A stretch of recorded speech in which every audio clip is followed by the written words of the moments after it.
Prepare to elevate your space with Cozyology.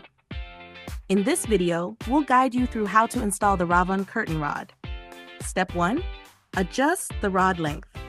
Each rod section connects by twisting them together. The rods with the small side holes will attach to the base brackets and be installed on both ends. Place the extension rod in the center. This section can slide to adjust the total length of the rod. Once the desired length is reached, simply tighten it to secure the position. Step 2. Install the center bracket. For rods longer than 48 inches, a center bracket is included. Simply secure it at the midpoint of the rod span for added stability. Step 3. Install the rod. For wall mount, start by marking the installation points for the two end brackets and the center support bracket. Use a level to ensure everything is aligned. Drill holes at the marked positions using a power drill. Install wall anchors if needed. Secure the brackets directly to the wall. Next, install the center bracket.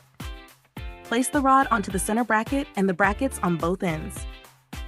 Your wall-mounted Ravon curtain rod is now installed.